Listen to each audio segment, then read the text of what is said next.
SMT Nation, we are back. Nation, it looks like SpaceX, uh, we'll just call it the space mobile race with AST and other satellite providers starting to heat up. We've got political jockeying going on. We got situations on our hand in which there's a lot of public spattering happening. And I want to give you guys the latest twists and turns of what's going on there. So let's discuss that here in today's video.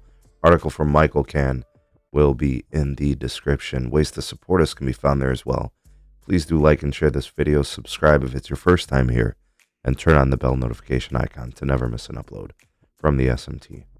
All right, folks. SpaceX just made a public comment in regards to its rival, AST Space Mobile, saying that they are trying to cause a misinformation campaign.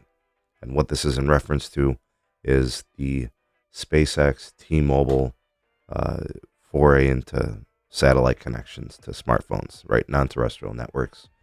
So in a recent filing, there are I should just frame it this way. SpaceX continues to try to push the FCC to grant them a waiver so that they can increase power levels of their satellite connection to make it a more meaningful, effective, and reliable connection. And what they've been doing is citing the extreme weather situations that have been happening, like with hurricanes and all this. The problem is all indications show that by increasing the power for SpaceX and Starlink, it's going to cause interference to basically every other operator that's in that region of frequency operations. So that would be a lot of regional United States providers. That's AT&T, that's Verizon, even T-Mobile's own network. And now there are European providers who are coming in and jointly filing letters with the FCC to reject the out-of-band emissions waiver request. So everybody's basically up against SpaceX saying, you can't do this. Your solutions need to respect the minus 120 decibel watt meter square megahertz limit. All providers need to be held to this restriction, and there should be no exceptions. And I tend to personally agree with them. I don't think you should be able to break the rules and harm everyone else in those operations just because you need your connection to be better, right? So I actually agree with the take. I've agreed with it. I'm going to stay consistent with it. But I also do want to see SpaceX and Starlink have something meaningful that can help people. So obviously a solution is definitely in order. I just don't know how they're going to achieve it, right? So not really here to speculate that. For what it's worth, you've got AST, right, which, I don't know, apparently SpaceX says is a meme stock. I think that's pretty disrespectful, but, you know, when in politics, this is what you do, right? You do disrespectful things.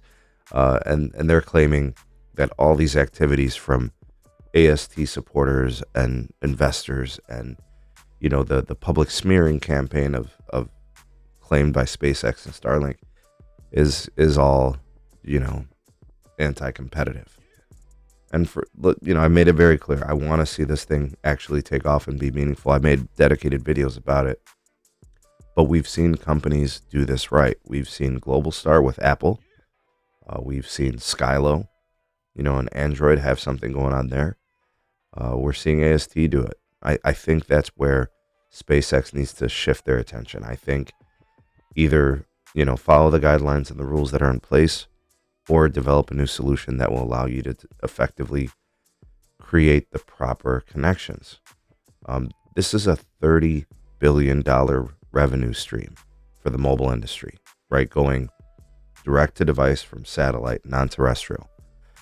Over the course of the next 10 years, they're expecting that type of revenues. Nobody wants to miss out on it.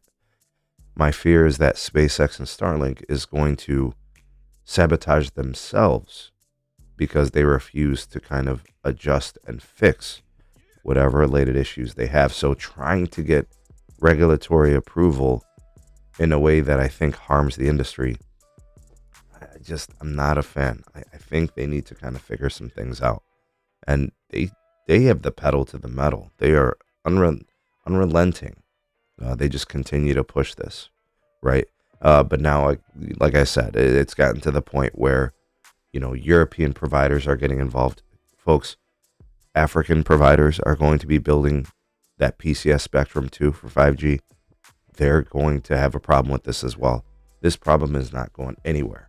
And I think as a man of solutions, I think it does some justice to just, maybe Elon needs to just figure this out and needs to stop whatever campaigns he's trying to push. It's like I said, it's gotten political. I think the stance from the FCC continues to be pretty clear. I mean, I would say it's like them versus us kind of deal, right? That's how SpaceX is approaching this.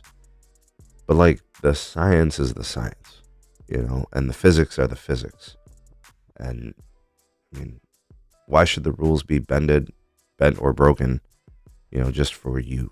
I don't think that's the proper way to do things. And I mean, I guess in emergency situations, you could say, let's allow them to turn a power for this time frame, but as a long term, it's a violation. So, and I think that's a slippery slope too, right? Worth the discussion. Tell me, what are your thoughts and opinions on this? Welcome down below. Y'all, the voice of the people, the SMT Nation. Let your voice be heard.